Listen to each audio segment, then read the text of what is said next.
نحمدہ ونصلی علی رسولہ الکریم اما بعد فاعوذ باللہ من الشیطان الرجیم بسم اللہ الرحمن الرحیم وقال اللہ تبارک و تعالی ولا تقولوا لمن يقتل في سبیل اللہ اموات بل احیاء ولکن لا تشعرون۔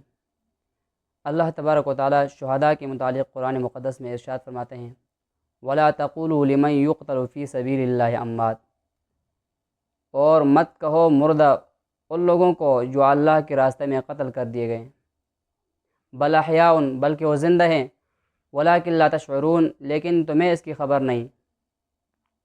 اسی طرح قرآن حکیم میں دوسری جگہ سورۃ آل عمران میں ارشاد فرمایا ولا تحسبن الذين قتلوا في سبيل الله امواتا بل احياء عند ربهم يرزقون،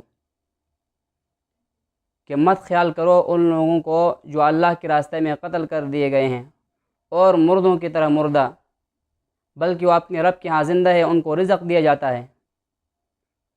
فرحین بما آتاہم اللہ من فضلہ، اور وہ خوش ہیں ان انعامات کی وجہ سے جو اللہ تبارک و تعالیٰ نے شہادت کے بعد ان کو نصیب فرمائی ہے۔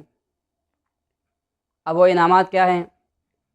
حدیث مبارکہ میں عبادہ بن صامت رضی اللہ عنہ سے روایت ہے کہ نبی کریم صلی اللہ علیہ وسلم نے ارشاد فرمایا کہ ایک شہید کو 7 انعامات سے نوازا جاتا ہے اللہ تبارک و تعالیٰ کی طرف سے۔ پہلا انعام کہ اس کا خون زمین پر گرتے ہی اللہ تبارک و تعالیٰ کی طرف سے اس کے پورے گناہ معاف کر دیے جاتے ہیں۔ دوسرا انعام کہ اللہ تبارک و تعالیٰ کی طرف سے ان کو ایسا تاج پہنا جائے گا کہ جس کی قیمت دنیا و ما فیہا سے بہتر ہے۔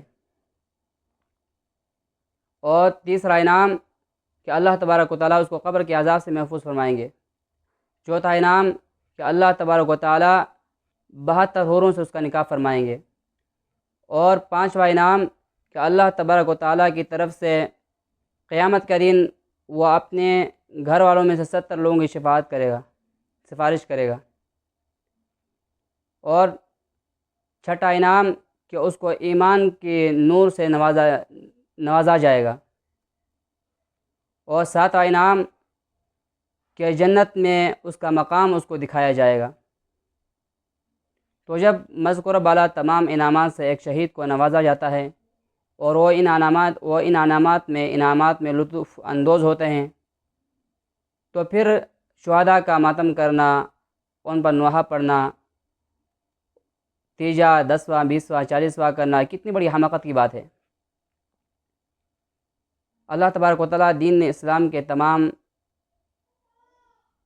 تعلیمات کو صحیح معنوں میں سمجھ کر عمل کی توفیق عطا فرمائیں اور اپنی زندگیوں میں نافذ کرنے کی توفیق عطا فرمائیں۔ وآخر دعوانا الحمد للہ رب العالمین۔